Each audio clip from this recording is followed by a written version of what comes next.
Hop. Et donc, on va pouvoir commencer.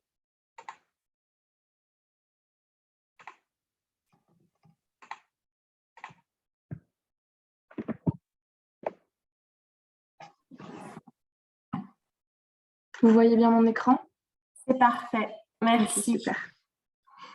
Donc, on va débuter sur le sujet qui nous intéresse aujourd'hui et qui est la gestion des déchets et comment mieux gérer ces déchets grâce à l'économie circulaire. Et on va commencer par quelques chiffres concrets sur ce que représentent les déchets en France. 342 millions de tonnes, c'est la quantité de déchets produits en France en 2018. Chaque année. Donc, le secteur de la construction, c'est évidemment le premier secteur émetteur de déchets et les entreprises arrivent quand même en deuxième position de producteurs de déchets avec environ 72 millions de tonnes par an. Les déchets plastiques sont, quant à eux, encore trop utilisés et commercialisés. Ils représentent environ 20% des déchets dans les ménages. Et pour parler un petit peu également de gaspillage alimentaire, 10 millions de tonnes de produits alimentaires sont perdus ou gaspillés chaque année, ce qui représente une valeur commerciale d'environ 16 milliards d'euros. Donc évidemment, c'est un prélèvement inutile sur les ressources naturelles, comme les terres cultivables et l'utilisation de l'eau, mais aussi des émissions de gaz à effet de serre qui auraient pu être évitées.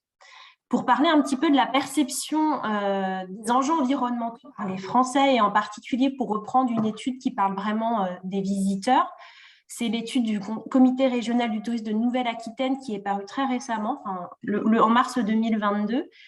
52% des Français sont sensibles au tourisme durable et 15% se déclarent être des sensibles engagés.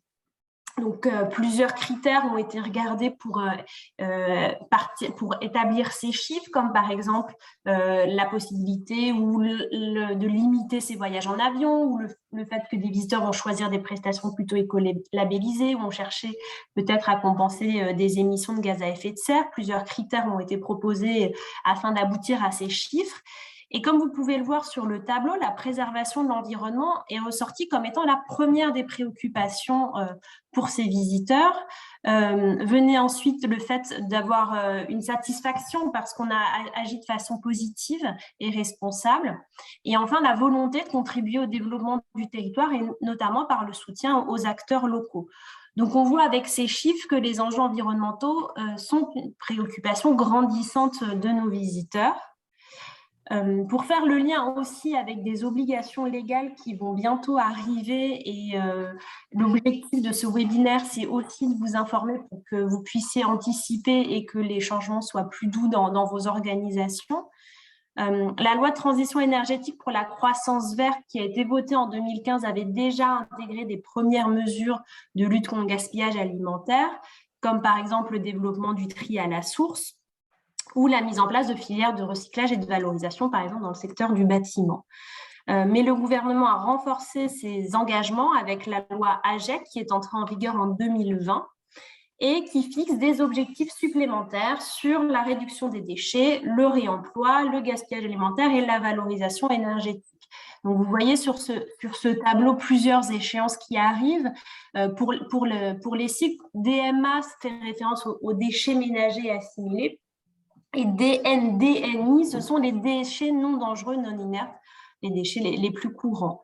Dans cette loi dont je viens tout juste de vous parler, l'obligation majeure qui nous concerne, c'est surtout le tri à la source des biodéchets pour tous à partir de l'année prochaine, avec en effet une généralisation de la collecte séparée des biodéchets à tout le territoire au 31 décembre 2023 contre seulement 175 collectivités qui l'avaient mis en place en France en 2020.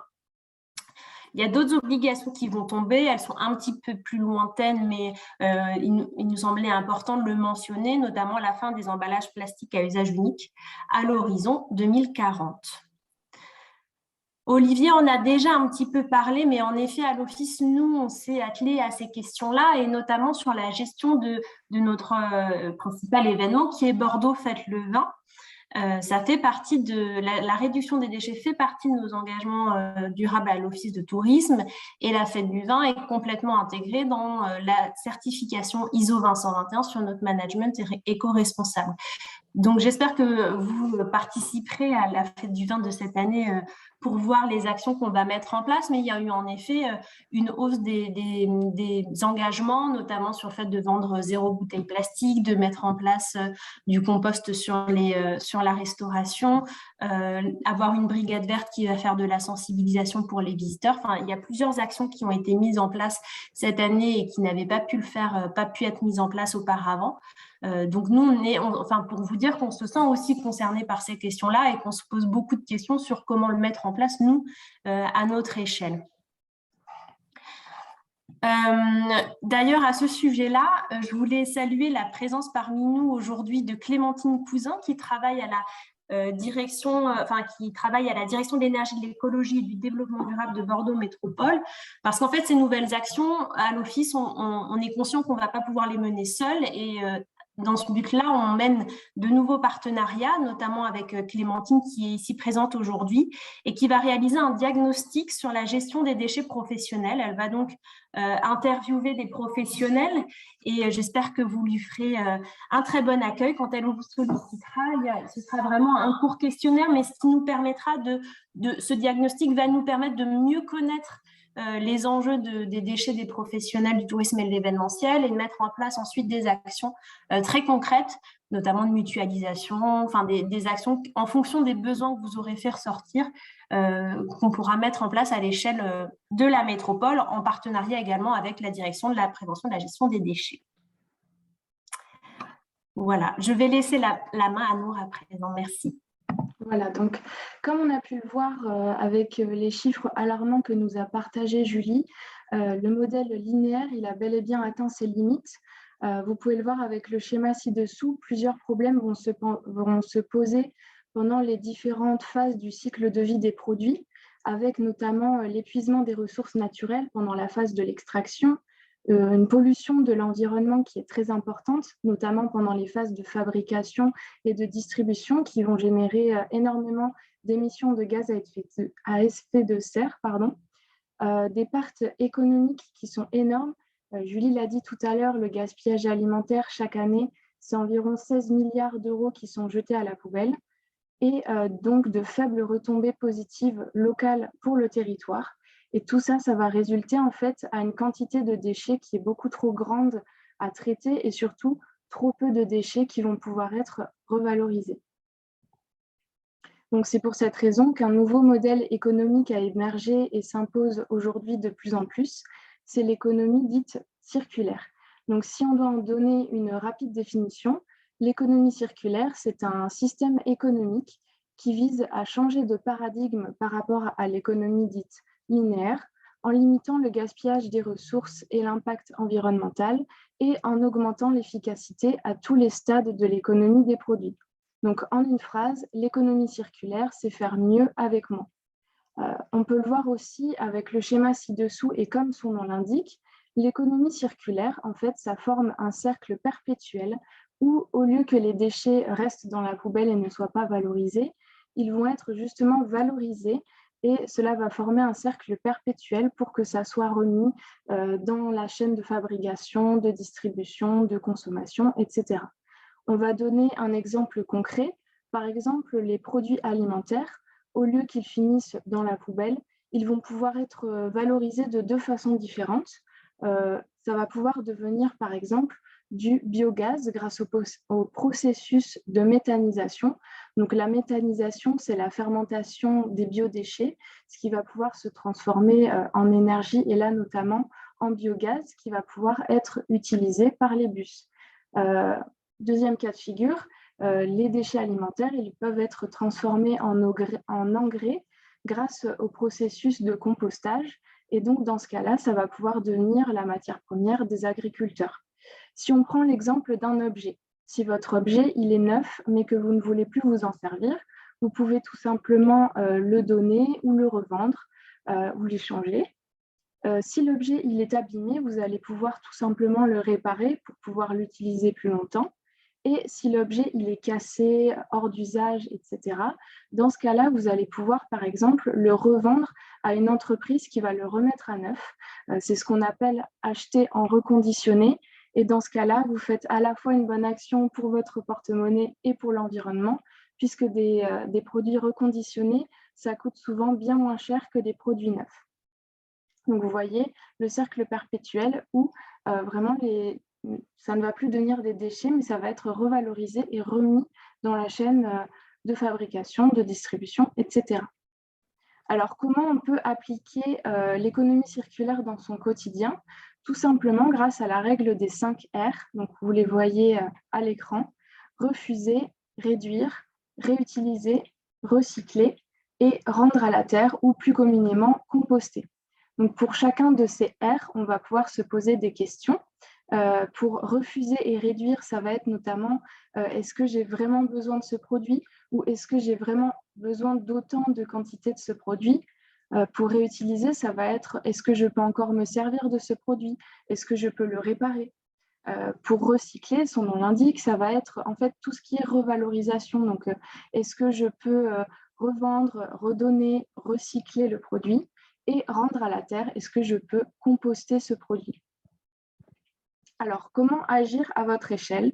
Tout d'abord en appliquant la règle des 5 R dans votre quotidien. Donc, que ça soit en tant que professionnel au sein de votre entreprise ou en tant que particulier, en tant que citoyen.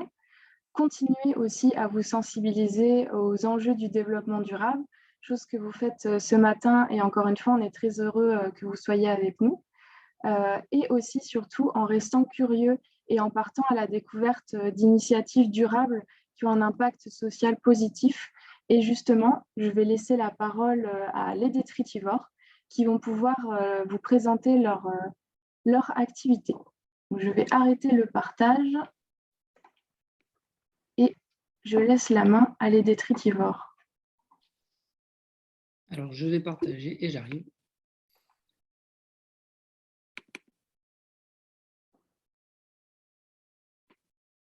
Est-ce que vous voyez mon écran? Parfait. C'est bon. Bien, bonjour à tous. Donc, je m'appelle Romain Lamouille. Je représente... mince. Alors, je n'ai pas la main sur... Voilà. Oh là là. J'ai un problème. Donc, je m'appelle Romain Lamouille. Je représente donc la coopérative Les Détritivores, qui est une coopérative qui est aujourd'hui, qui était auparavant une association depuis 2015 et qui qui a été créée pour répondre aux besoins internes de l'écosystème de Darwin sur la rive droite. Et petit à petit, les Détritivores, dans le cadre associatif, a développé son expertise en termes de collecte de biodéchets et de traitement par compostage, par un compostage de proximité d'abord. Pendant la crise, les détritivores ont dû faire un choix vital de survivre ou de changer d'échelle. Et donc, l'association s'est transformée en SIC, c'est-à-dire une société coopérative d'intérêt collectif, où donc le président a décidé de changer d'échelle, d'offrir un service professionnel en professionnalisant ses équipes et en répondant aux besoins du territoire. On est aussi devenu entreprise d'insertion, donc on est conventionné entreprise d'insertion, donc on a un volet social très important, et plus qu'important, en fait, aujourd'hui, c'est même le cœur de nos débats sont toujours autour de notre action sociale. Donc notre volonté, c'est d'accompagner toutes les démarches environnementales, donc notamment sur la collecte des biodéchets, donc le cœur de notre métier. Le moyen pour nous de faire du social et d'œuvrer pour l'environnement, c'est la collecte des biodéchets. Et c'est ainsi qu'on souhaite accompagner les entreprises, les collectivités, les territoires et tout un chacun pour arriver aux obligations qu'on a vues tout à l'heure, c'est-à-dire que tout un chacun va devoir avoir une solution de tri à la source des biodéchets fin 2023. Donc, fin 2023, c'est fin d'année prochaine. Donc, il va falloir être temps de se réveiller parce que je peux vous dire que les territoires ne sont pas du tout prêts encore à accueillir la vague de biodéchets qui est censée arriver à fin 2023. Alors, aujourd'hui, notre raison d'être, c'est d'œuvrer chaque jour pour créer du temps et de l'espace pour la vie humaine et organique. Et ça, on le fait sur trois piliers qui sont d'abord le territoire. Donc, le territoire, on souhaite coopérer. Donc, il y a le territoire. Alors, je ne vois plus mon écran. Ça y est, c'est bon. Le territoire, les emplois, donc c'est le côté social et les ressources. Au niveau territoire, notre souhait, c'est de coopérer au développement des territoires en créant des emplois inclusifs. Donc ça, c'est un besoin du territoire, c'est une demande du territoire et c'est aussi un engagement du territoire. Et donc, on veut créer des emplois inclusifs qui ont vraiment une forte valeur sociale et environnementale. Et ça, on le fait par la coopération avec les territoires. Et les territoires, pour nous, dans le cadre d'une coopérative, la raison d'être de la coopérative, c'est d'avoir une ressource commune. La ressource commune, c'est le biodéchet. Et toute, je dirais, entité, qu'elle soit publique, privée, coopérative, associative, qui œuvre autour de cette ressource commune du biodéchet, a vocation à intégrer notre coopérative pour trouver des solutions et construire une stratégie territoriale vaste et globale. Ensuite, notre deuxième pilier, c'est l'emploi, dont j'en ai un peu parlé. On est entreprise d'insertion, donc on cherche à accompagner et valoriser les personnes, notamment pour lutter contre les situations d'exclusion. Donc c'est une très forte valeur chez les détritivores. On souhaite lutter contre les situations d'exclusion. Donc on recrute des personnes qui sont principalement en difficulté forte pour trouver de l'emploi. Et donc, en passant au détritivore, ce sont des personnes qui vont trouver un tremplin, développer des compétences professionnelles. Mais en fait, les compétences professionnelles, c'est même secondaire. Ce qu'elles vont vraiment développer, c'est des compétences humaines et des compétences personnelles. Donc, il y a un grand travail de développement personnel qui est j'ai de la valeur, je retrouve confiance en moi, j'ai une place dans un groupe, ce que je dis est intéressant, ce que je dis est pris en compte. Toutes ces choses-là, on les travaille vraiment au jour le jour. Et enfin, le troisième pilier, c'est les ressources. Donc, avec la matière organique, notre but, c'est de vivifier durablement la terre et les humains. Donc, la terre par le retour au sol de ces matières organiques. Et les humains, c'est un peu ce que je viens de dire. On fait un grand parallèle entre les déchets, les biodéchets et aussi les humains qui, quelque part, des fois sont considérés comme des déchets. Et aujourd'hui, on veut revaloriser ça. Donc, nous, notre offre aujourd'hui, c'est de proposer des services de collecte qui s'adaptent à votre activité, quelle qu'elle soit. Nous, on s'adapte aux besoins. Voilà. À partir du moment où il y a des biodéchets qui sont générés, on peut s'adapter à vos besoins. Ensuite, la particularité des détritivores, donc le fait qu'on soit entreprise d'insertion est unique sur le territoire. Une entreprise de collecte de biodéchets qui est entreprise d'insertion, il n'y a que les détritivores aujourd'hui en Gironde, et même au-delà de la Gironde. Notre point fort aussi, c'est qu'on échange les bacs à chaque collecte par un bac propre et désinfecté. Donc ça, c'est pareil, c'est une offre de service qui est unique chez les détritivores. Donc si on vous collecte par exemple 2 fois par semaine votre bac de biodéchets, 2 fois par semaine, vous avez un bac propre et désinfecté. Voilà, vous ne gardez pas votre bac. Et ensuite, vous pouvez obtenir aussi des données chiffrées de vos volumes collectés, c'est-à-dire que quand vous travaillez avec nous, quand vous êtes usager de notre service, en fait, vous avez un accès, une interface usager sur laquelle vous avez accès à votre planning de collecte et vous avez aussi accès à toutes les données, donc le nombre de bacs qui ont été collectés, les jours de collecte, le volume qui a été collecté et le poids. On collecte en camion, qui sont aujourd'hui, on a une flotte de camions on est en transition aussi pour les transformer en gaz. Donc, on a un camion gaz et au fur et à mesure qu'on doit remplacer nos camions, on passe sur de l'énergie gaz, qui est en fort lien, comme vous l'avez vu tout à l'heure avec la présentation, avec le biodéchet, bien sûr. On collecte aussi à vélo pour le centre-ville. Le vélo est très performant au centre-ville. Ça offre beaucoup d'agilité et de performance. Et du coup, on a une flotte pour le vélo, pour le centre-ville, qui s'étend à peu près jusqu'à 500 mètres au-delà du périmètre des boulevards. Voilà. Et sinon, après, on mixe avec le camion en fonction des possibilités. Donc, on a aussi installé aujourd'hui, on a 2 bornes d'apport volontaires qui sont sur l'image de droite, qui sont comme des bornes à verre en fait, hein, où on a testé auprès de particuliers en partenariat avec Bordeaux Métropole le comportement des gens par rapport aux biodéchets et est-ce qu'ils sont prêts à aller apporter des biodéchets dans des bornes d'apport volontaires, ce qui nous permet de massifier à un seul endroit et d'optimiser les collectes, mais aussi en fait et surtout d'avoir un flux de biodéchets d'une bonne qualité pour pouvoir prévoir un retour au sol optimum. Voilà, ce qui n'est pas le cas par expérience dans les collectes en porte-à-porte où la qualité des biodéchets est tellement mauvaise qu'il est difficile d'envisager du retour au sol de ces matières. Aujourd'hui, je vais peut-être rester un petit peu sur ça. Pour vous donner un exemple de collecte, en fait, je vais vous donner par exemple les exemples des mairies ou des syndicats pour qui on collecte des déchets. Donc, on va prendre des écoles, par exemple les écoles de Mérignac. Aujourd'hui, on contractualise avec la mairie, par exemple, pour les écoles de Mérignac.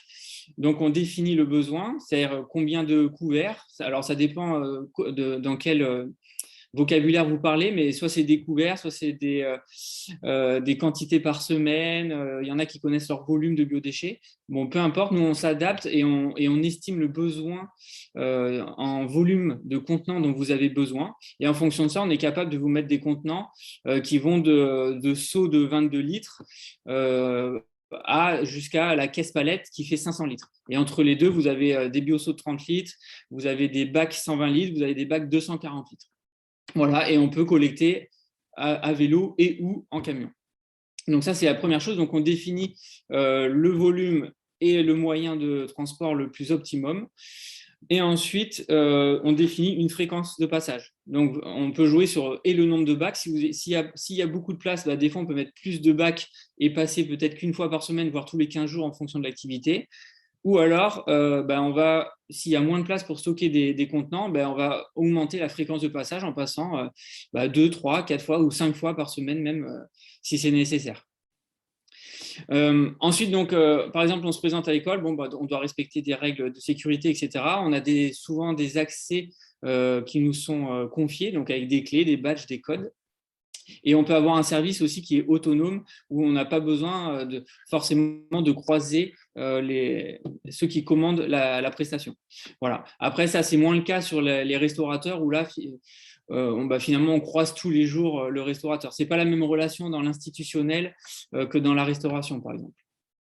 Ensuite, donc, on collecte et on ramène donc ces biodéchets sur une plateforme de compostage qui se situe à l'Ours, sur les quais de Brazza. Donc, c'est assez unique aussi pour les détritivores. C'est même, encore une fois, c'est quelque chose qui n'existe pas encore dans les autres entreprises qui travaillent sur Bordeaux. C'est qu'on a une plateforme qui est en centre-ville, une plateforme de compostage qui traite jusqu'à plus de 500 tonnes de biodéchets. Et on est en train de créer des différents plateformes de compostage, donc c'est des plateformes semi-industrielles. On n'est pas dans du compostage de proximité, on n'est pas dans du compostage industriel, comme on peut voir avec Veolia ou Suez. On est dans du semi-industriel et notre stratégie, c'est d'avoir des plateformes semi-industrielles réparties sur tout le territoire pour être toujours au plus près et éviter des kilomètres inutiles aux biodéchets qui sont constitués de 80% d'eau. Donc, si on peut éviter de faire déplacer de l'eau sur du carburant, on trouve que c'est plus vertueux. Donc, on emmène ces biodéchets au niveau de notre plateforme de compostage et à cet endroit-là, on va les transformer en compost. Pour vous parler rapidement de l'offre, aussi pour ceux que ça intéresse, donc nous, c'est un service tout compris. Vous remplissez juste vos bacs et après, nous, on s'occupe de tout le reste. Donc, à vélo, l'offre, elle commence à partir de 10 €. Donc, il y a 1 à 4 bioseaux pour 10 €. C'est des bioseaux de 22 litres. Et là, on collecte en vélo. Vous pouvez avoir aussi des caisses palettes. Là, ça n'a pas été spécifié, mais il y a aussi la possibilité de passer directement avec des caisses palettes pour les gros volumes. Et ensuite, en bac, on est à partir de 25 € et on peut avoir des prix dégressifs en fonction du nombre de bacs éventuellement.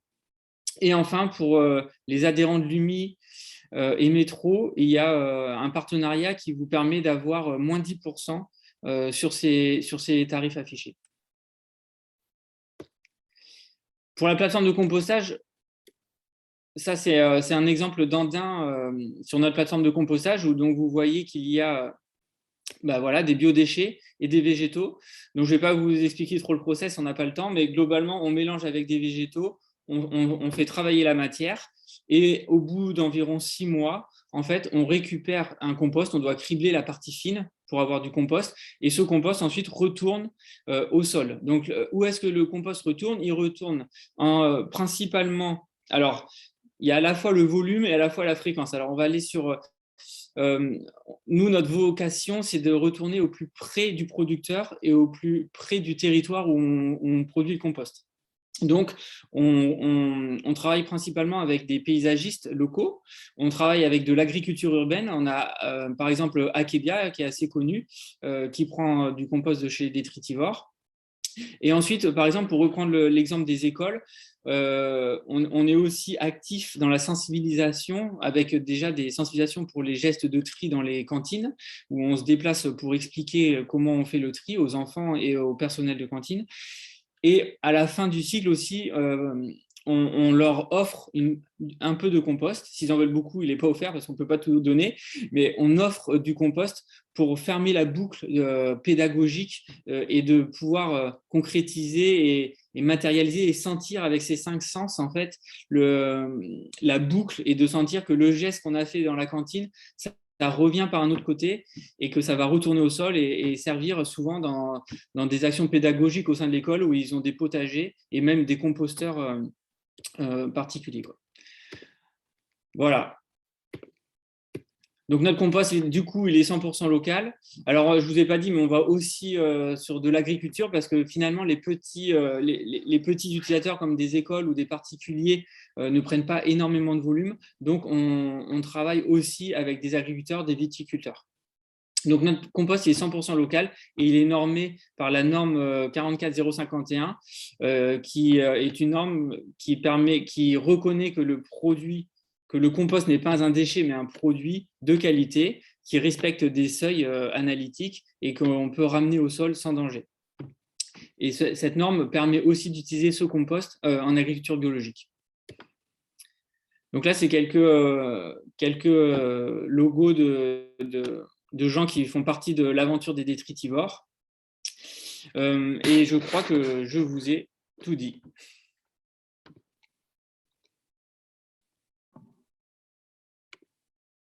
Merci beaucoup, Romain. Avec plaisir. Alors, il y a une autre structure qui va présenter son activité aujourd'hui, c'est Atelier d'éco solidaire. Donc, il faudrait passer la main. Vous pouvez arrêter le partage d'écran. Oui, je crois que je peux le faire a priori. Hop. Voilà, parfait.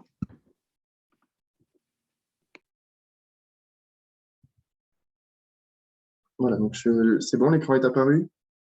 C'est parfait. Super. Bonjour à tous, donc moi je suis Florian Lafitte, je suis chargé de mission au sein de l'association Atelier d'éco solidaire qui est basée à Bordeaux, Bacalan, Bassin-à-Flot et qui est une recyclerie créative qui existe depuis 2010, donc maintenant 12 ans, et qui a donc pour vocation de s'inscrire pleinement justement dans l'économie circulaire et de redonner une nouvelle vie à vos déchets en travaillant par la prévention et la réutilisation. Donc concrètement, nos fonctions commencent tout d'abord par la collecte, c'est-à-dire qu'on se déplace chez les particuliers ou chez les professionnels qui ont des encombrants à se débarrasser. Et vous pouvez également nous les déposer directement sur notre site. Là, on assure une traçabilité en pesant systématiquement tout ce qui arrive chez nous. Là, on réalise un tri afin que ça soit valorisé par le réemploi, la réutilisation ou alors par le recyclage.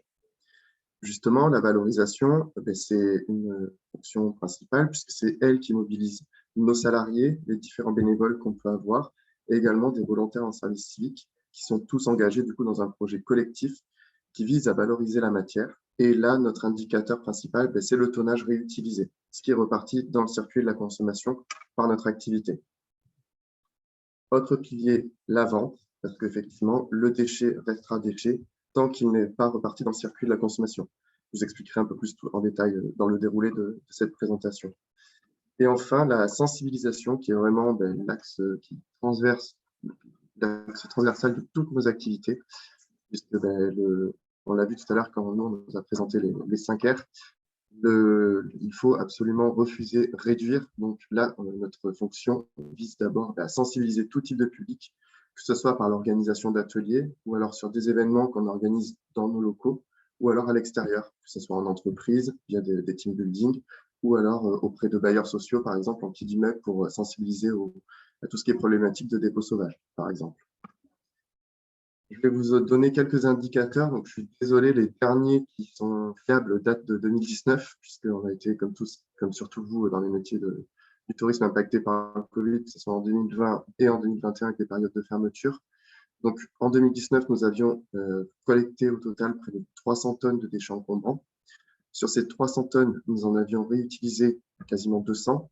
86 sont partis dans la filière de recyclage via les 2 bennes que nous avons sur notre parking, et je parlerai tout à l'heure. Chose intéressante dans nos fonctions, c'est nous, on a pour vocation de détourner de destruction des objets qui ont encore une valeur d'usage et par la même occasion, par les ressources qu'on génère, de créer une dynamique de création d'emplois. Donc nous, avec 20 tonnes de déchets collectés qu'on arrive à remettre dans le circuit de la consommation, on arrive à créer un emploi et créer de l'activité pour 1,8 personnes. Donc concrètement, en 2019, ça s'est matérialisé par 15 salariés qui étaient présents au sein de l'association, dont 11 CDI. Nous avions également 5 volontaires en service civique. Notre activité génère aussi un fort attrait de bénévoles et on accueille également des stagiaires de différents horizons. On a accueilli 33 sur 2019. Et là, ça fait vraiment partie de nos fonctions de transmission des savoirs et des compétences qu'on a. Donc là, je vous ai fait un petit reportage photo pour comprendre les différents métiers qui sont mobilisés au sein de la ressourcerie. Donc là, donc vous voyez ma souris, vous avez la fonction collecte avec Guillaume et Harold. On dispose d'un seul camion 20 mètres cubes avec haillons qui nous permet d'aller en entreprise ou chez les particuliers. Ici, vous avez Hélénie qui est notre chef d'atelier qui encadre un petit peu toute l'équipe de valorisation créative. Vous avez Nathalie ici qui est directrice de créa et Anne-Marie qui est bénévole. On dispose également d'un designer avec Louis qui est présent et que vous retrouvez ici avec Stéphane et Eugène qui est bénévole et Stéphane qui est salarié responsable du pôle menuiserie. Vous avez ici Anne-Lise et Ouisa parce qu'on a aussi un pôle tapisserie d'ameublement couture. Vous avez Mathilde qui est responsable d'animation. Ici, vous avez parmi 3 de nos bénévoles qui est un petit peu le pôle labo, test, Fab Lab, où elles testent toutes les matières qu'on peut recevoir pour essayer de leur trouver une nouvelle vie. Et ici, l'équipe plateforme qui est composée d'Étienne et de Audrey qui sont volontaires en service civique, Abou qui est en alternance, en apprentissage, et Manon qui est l'animatrice ressource de la plateforme. Donc, vous l'aurez compris, nous, notre spécificité, c'est vraiment en fait comment on retravaille le déchet qu'on récupère. On s'est vraiment spécialisé dans la valorisation créative de l'encombrant parce qu'on pense que les gens, en fait, quand ils veulent acheter un canapé ou un nouveau meuble, ils ne veulent pas nécessairement du neuf, ils veulent du nouveau. Et donc, nous, on n'est pas sur du neuf, mais on est sur du nouveau et de l'original. Mais outre ce côté valorisation créative, on a aussi, là, je vous ai mis un petit panoramique de notre plateforme de vente, entre guillemets, où vous pouvez trouver tout ce qui est brut, on appelle le brut, c'est-à-dire qu'on revend en l'état à bas coût tous les différents produits que je vous ai listés, à savoir du mobilier, de la vaisselle, des bibelots, des articles de bricolage, des articles de librairie, un petit peu de textile, des jouets, autres éléments réutilisables tels que par exemple des matières qu'on peut récupérer, des déchets d'activité économique comme des sacs à café, des fûts de bière qu'on récupère auprès notamment de l'Utopia sur Bordeaux et également du bois, enfin différentes matières qui peuvent être générées par vos activités. Et donc, là, quelques photos de notre showroom, puisque vous avez donc toute la partie brute où là on revend à bas coût et également toute la partie valorisation créative qui est située dans notre showroom qui est sur le même site. Et donc là, c'est recentraliser ici toutes les compétences et tout le savoir-faire de nos différents salariés. Tout ce que vous avez ici est fait vraiment chez nous, à 100%. Avec, on va dire, 90% de matière de récupération. On achète un petit peu de neuf, notamment tout ce qui est peinture, système électrique pour les luminaires, ou également du tissu, parce que ça, malheureusement, on n'arrive pas à récupérer du tissu, enfin, assez de taille de tissu assez conséquente pour retapisser des fauteuils. C'est pareil pour les mousses, où là, on repart sur du neuf, parce qu'en général, ce qu'on récupère, elle est beaucoup trop usée. Donc, plus concrètement, maintenant, sur les activités des entreprises, parce qu'on est également un petit peu, enfin, on regarde, on est en veille de tous ces sujets-là. Nous, on est conventionné avec l'éco-organisme Valdelia. Donc, je ne sais pas si certains d'entre vous connaissent ou pas, mais je vais vous l'expliquer. En gros, aujourd'hui, quand vous achetez du mobilier pour remeubler vos établissements, vous payez ce qu'on appelle une éco-contribution. Cette éco-contribution, elle est remise à l'éco-organisme Valdelia. De manière plus générale, enfin, un exemple plus parlant, en tant que particulier, là pour le coup, quand vous allez chez Confo, But ou autre magasin et que vous achetez par exemple un téléphone, une télé ou des choses comme ça, vous avez le prix qui est affiché et juste en dessous, vous avez peut-être dû voir, vous avez le don éco-participation. Donc ça, en fait, c'est la même chose pour Valdelia. Quand vous achetez vos meubles, eh bien, dedans, vous avez une ligne don éco-participation. En fait, cet argent que vous payez est remis à l'éco-organisme qui, en échange, doit vous proposer des solutions de collecte et de recyclage gratuites pour vos anciens mobiliers dont vous séparez. Donc, comment ça se passe? Vous avez du mobilier dont vous souhaitez vous séparer. Vous pouvez contacter le conseiller technique de Valdelia. On en a un sur le sud-ouest qui est super. Ou alors, vous aurez mes coordonnées à la fin de cette présentation, directement me contacter, puisqu'on traite en lien étroit avec eux. Si vous avez plus de 20 mètres cubes de mobilier, là, Valdelia peut vous mettre directement en pied de bâtiment, chez vous, une benne qui est gratuite. Donc, du coup, vous ne payez pas la location de la benne, ni le recyclage de tout ce qui est présent dans la benne. La benne part alors dans un centre de traitement pour être recyclée. Donc là, on est sur le R du recyclage. Mais en parallèle, vous pouvez aussi faire appel à nous, acteurs de l'économie sociale et solidaire, pour qu'on puisse intervenir également en pied de bâtiment, on ne peut pas monter dans les étages, pour récupérer ce qui est en état d'être réutilisé. Donc là, on est sur le réemploi, la réutilisation.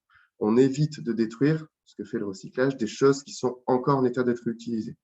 Donc là, vous avez une solution complète qui est gratuite, mis à part le coût de manutention, du coup, pour descendre le mobilier en pied d'immeuble et le charger dans la benne, mais qui vous permet de valoriser à 100% votre mobilier.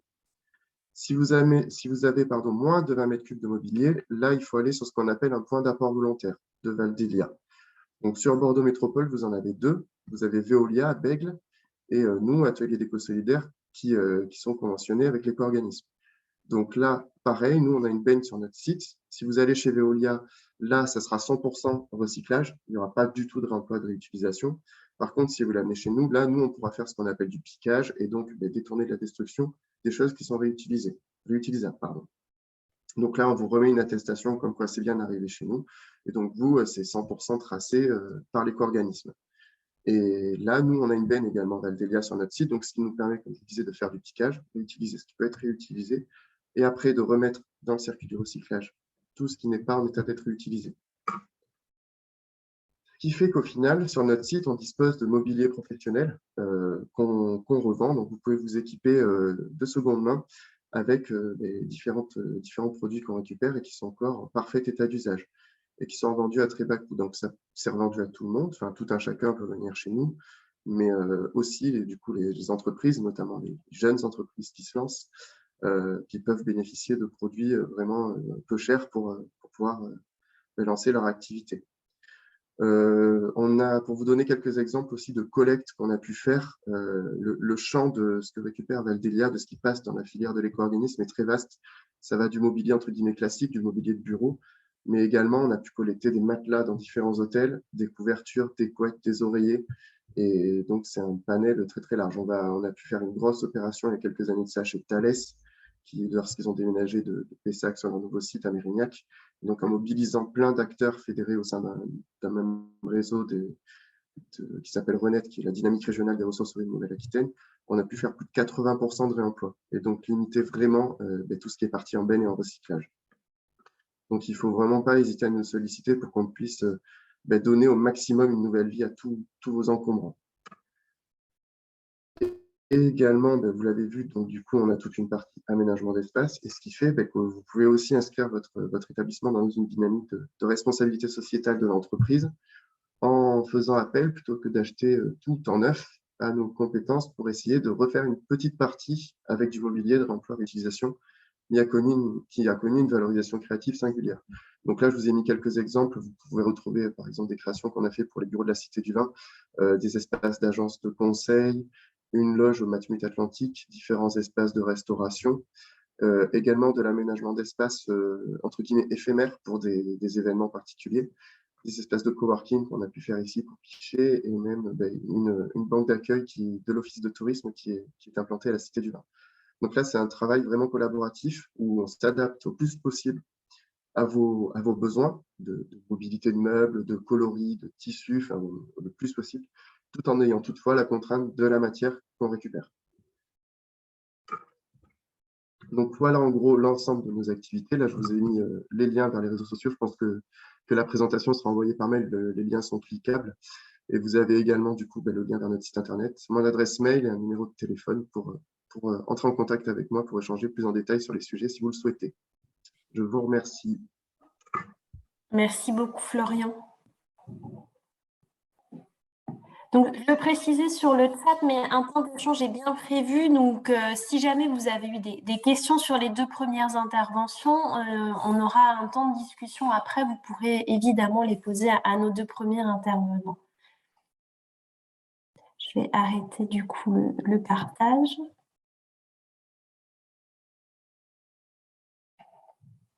Et nous laissons la parole du coup à Anthony qui va présenter les actions menées par l'Intercontinental et le recyclage. Je crois c'était 23 flux. Enfin, je veux pas faire un spoil de ce que tu vas présenter, Anthony, mais en tout cas, dans les bonnes pratiques de l'Intercontinental, je suis sûre qu'il y en a plusieurs qui peuvent inspirer nos participants.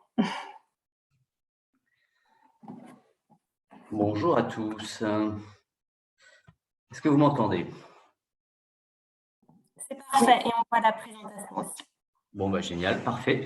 Je suis ravi d'être présent à côté de ces maîtres Florian et Romain pour le coup sur le sujet. Moi, je me sens tout petit à côté et surtout honoré de représenter la filière hôtelière sur ce sujet parce qu'ils sont nombreux à œuvrer aux côtés de l'Office et de la métropole sur ces sujets voilà, d'hier, d'aujourd'hui et surtout de demain. Nous, à notre échelle, le but, c'est de vous partager quelques actions qu'on peut mener au quotidien parce que l'engagement date pas d'aujourd'hui. Moi, ça fait 6 ans maintenant que je suis dans cette maison. Et c'est un sujet qu'on a pris à bras-le-corps depuis, qui était déjà pour le coup traité avant mon arrivée et qui a pris de l'ampleur dans les années qui ont suivi. Notamment, on a un programme au sein de la marque Intercontinental qui s'appelle Green Engage. Donc, vous voyez le logo ici. Qui est vraiment en premier lieu la réduction de toute la partie énergivore, on va dire. Ça, c'était le premier axe de travail. Et puis, évidemment, après, qui s'étend à tous les autres axes d'éco-responsabilité, de sensibilisation client, d'action sociale, etc. etc. Est-ce que ça marche? Forcément, ça marche pas, sinon c'est pas drôle.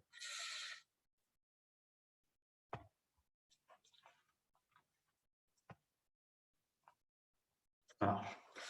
Bon, je vais vous passer évidemment cela. Voilà, on a parlé effectivement de ce système qui est propre à tous les hôtels intercontinentaux du monde, donc plus de 5000 hôtels dans le monde, qui est régi par plusieurs niveaux d'excellence. Nous, on est au dernier palier, on est assez fiers de cela et on compte bien y rester et aller même au-delà des engagements qui nous sont demandés par la marque. Avant de vous parler un petit peu de tout ce qu'on peut faire, je voulais aussi partager, parce que moi je me fais que le porte-parole de toute une équipe ici, de quelques têtes qui œuvrent au quotidien avec nous sur ces engagements. On a créé un comité propre à cet engagement qui s'appelle tout simplement Green Engage, du nom du programme qu'on a au niveau du groupe.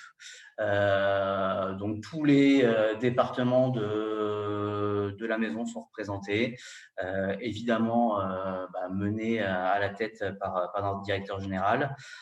Mais après, effectivement, on retrouve tous les départements, que ce soit la technique, la sécurité, les achats, mais évidemment ceux qui sont face à nos clients en termes d'opérations sur les points de vente, sur la partie réception notamment, jusqu'évidemment à notre responsable stewarding qui est la cheville ouvrière principale de tous ces sujets. Et puis évidemment, notre chef et toutes les équipes qui œuvrent. Qu'est-ce qu'on fait? On essaie de faire un maximum de choses. On n'en fait jamais assez, hein, mais il y a un champ des possibles qui est immense, hein, qui est pour le coup infini. Là, je vous ai mis quelques exemples. Le premier que j'aime bien, c'est effectivement une eau au kilomètre zéro, comme on aime à l'appeler. On a développé il y a quelques années, on a mis en place le système Aquachiara. Donc, on est sur une eau microfiltrée directement en maison. Et pourquoi je vous parle d'Aquachiara aujourd'hui? Parce que là, on va passer à une phase de développement un peu plus intense avec Aquachiara, où on va vraiment le développer globalement sur toute la maison.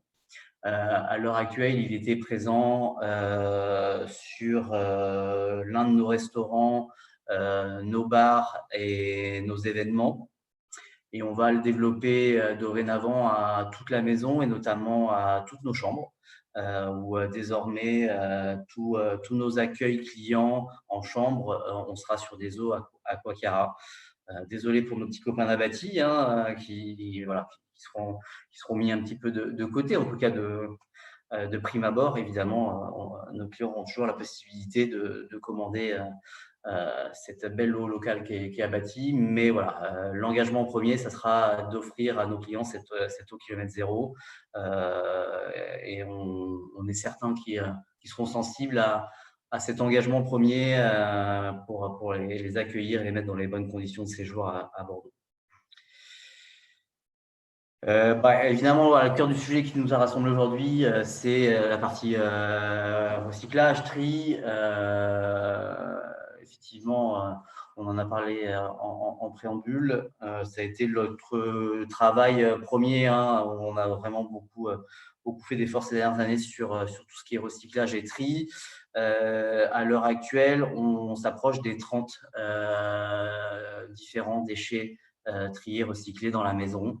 Je ne vais pas vous faire la récite totale des 30, mais évidemment, les différents types de papier et carton qu'on peut trouver, qui sont vraiment traités différemment les uns les autres. Le verre, le bois, les ampoules, piles, batteries, évidemment tout ce qui est déchets dangereux, les bouchons liège, parce que ça c'est quelque chose qui me tient beaucoup à cœur. Et puis on est à Bordeaux, donc c'est simple mais impactant, avec notamment qui sont récupérés, retraités par Agir Cancer Gironde. Qu'est-ce que j'oublie?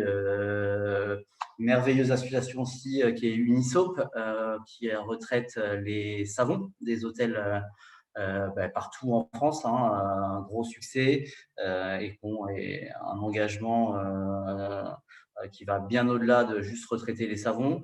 On ne va pas y passer 2 heures, mais voilà, s'il y en a que ça intéresse, qui ne connaissent pas, allez voir Unisop, UNISOAP, chez nos confrères. C'est un vrai beau programme qui est simple à mettre en place et à forte valeur ajoutée. Et surtout les mégots, évidemment, avec EcoMégots, je pense que beaucoup connaissent, qu'on peut voir aussi en ville.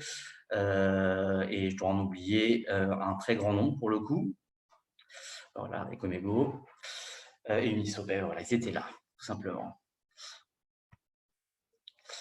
Après, ça ne s'arrête pas là. Finalement, l'un de nos engagements forts aussi, c'est le consommer bien, le consommer de saison, le consommer local.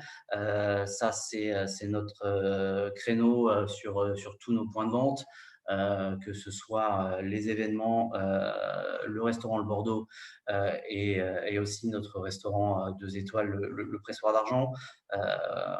L'idée, c'est vraiment de faire la part belle au riche terroir qu'on a, à ces merveilleux producteurs qui le respectent, travailler en circuit court, de saison. Voilà, je ne vais pas citer tout le monde, mais si je dois en citer 2-3 pour leur faire des petits clins d'œil, la cabane de Johan et Chloé au Cap Ferré pour les huîtres, par exemple. C'est le foie gras nous vient de Monsieur Ribeiro en Charente, les noisettes du Médoc, et voilà, j'en passe. Après, on y passerait des heures. Côté client aussi, l'un des gros développements de ces derniers temps, c'est tout ce qui est mobilité douce.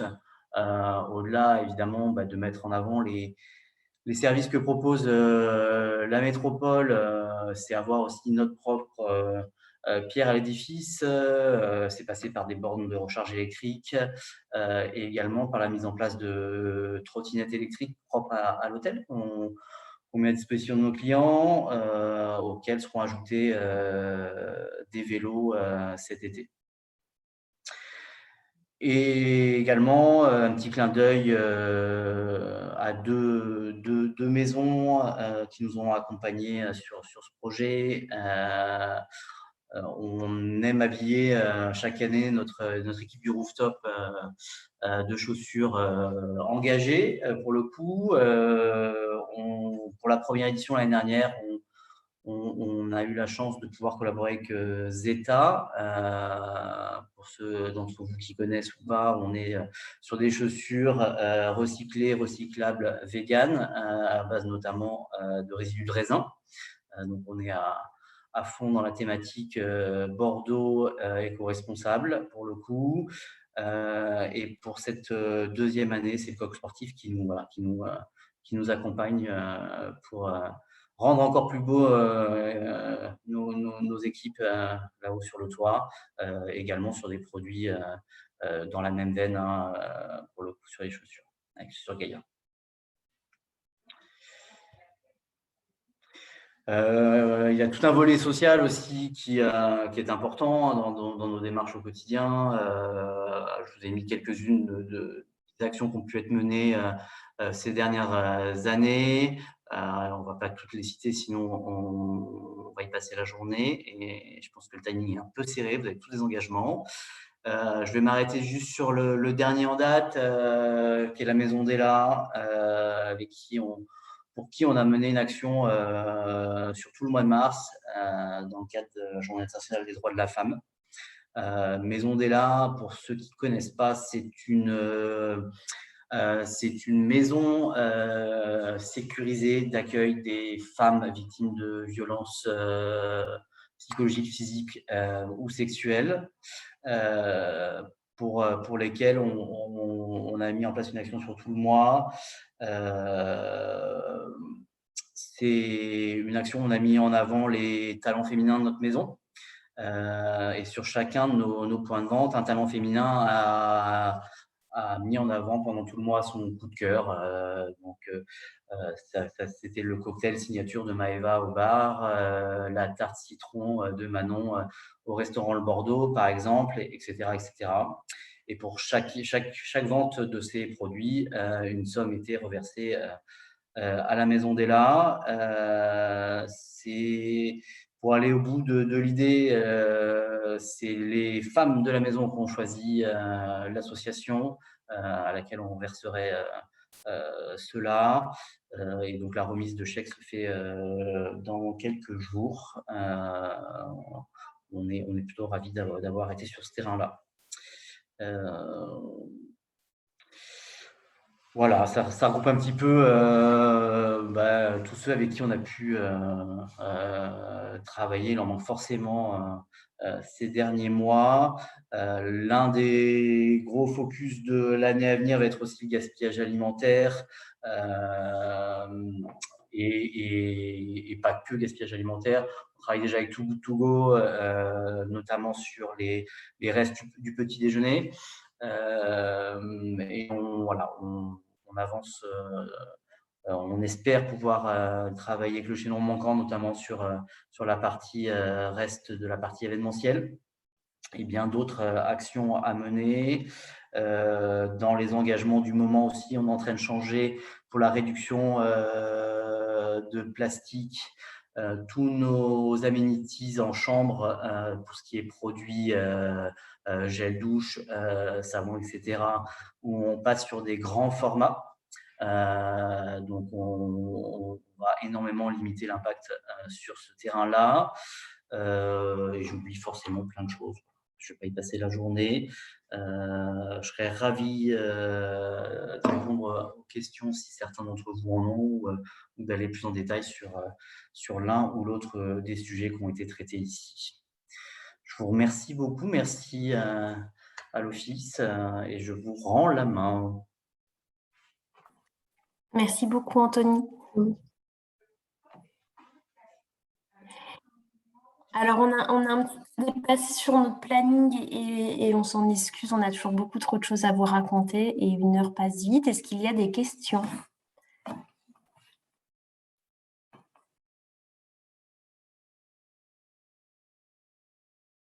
Ou pas?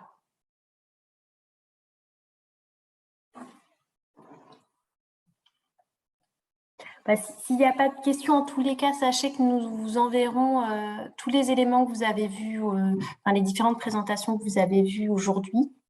Si jamais les questions viennent, du coup, vous aurez aussi les contacts des intervenants qui ont participé au webinaire de ce matin, si vous voulez les contacter directement. Je ne prends pas plus de temps sur votre journée. Je vous souhaite un bon vendredi et un bon week-end à tous et je laisse la parole à nous pour le mot de fin. Merci beaucoup.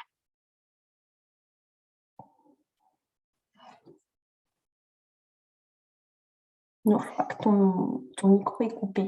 Ah oui, pardon. Voilà, donc merci d'avoir été présent avec nous ce matin. Donc, comme l'a dit Julie, on vous enverra tous les supports de présentation, les contacts par mail. Donc merci de votre temps ce matin et puis on vous dit à bientôt. Au revoir, à bientôt. Merci. Merci, au revoir. Merci, au revoir. Au revoir. Au revoir, merci.